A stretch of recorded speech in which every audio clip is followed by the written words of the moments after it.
এই প্রচণ্ড গরমে যদি হয়ে যায় এক গ্লাস এরকম ঠান্ডা ঠান্ডা কোল্ড কফি তাহলে কিন্তু মন্দ হয় না। চলুন ঝটপট দেখে নিই কী করে রেসিপিটি তৈরি করেছি। একটা গ্লাসের মধ্যে 1 চা চামচ পরিমাণ কফির গুঁড়ো এবং 1 চা চামচ পরিমাণ চিনি নিয়েছি। সম পরিমাণ পানি দিয়েছি। এখন খুব ভালো করে এটা ফিরতে থাকবো যেন একটা ফোমে পরিণত হয়। দেখতেই পাচ্ছেন খুব সুন্দর একটা আঠালো ফোম তৈরি হয়ে গিয়েছে। এরকম একটা ফোম তৈরি করে নেবেন। কফির ফোমটা যত ভালো হবে কফিটা খেতেও ততটা মজা হবে।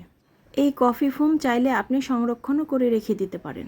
কফি বানানোর জন্য এখানে একটা গ্লাস নিয়ে নিয়েছি। এখানে পরিমাণ মতো চিনি দিয়ে দিব।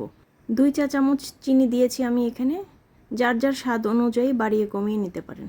আপনারা যদি একসাথে অনেকগুলো কফি ফোম বানিয়ে সংরক্ষণ করতে চান সেই ক্ষেত্রে আপনারা বিটার দিয়ে বিট করে নিলেই ফোম রেডি হয়ে যাবে। এখন এর মধ্যে আইস কিউব দিয়ে দিব।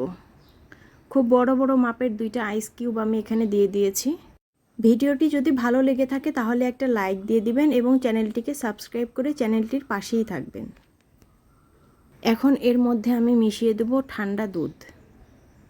দুধটা খুব ভালো করে জাল করে ঘন করে নিয়ে আমি ফ্রিজে রেখে দিয়েছিলাম। দুধ যত বেশি ঘন করে জাল করবেন কফিটা খেতে ততই মজা লাগবে। এখন কফি ফোমগুলো মিশিয়ে দিব। ফোমগুলো উপর দিয়ে আস্তে আস্তে করে দিয়ে দিব।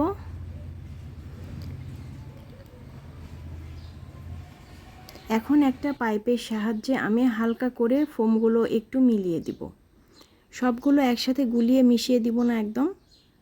খুব আলতো আলতো করে অল্প কিছু ফোম আমি মিশিয়ে দেব দুধের সাথে।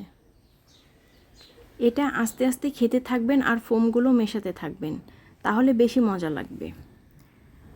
সাথে চিনিগুলো হালকা মিশে যাবে।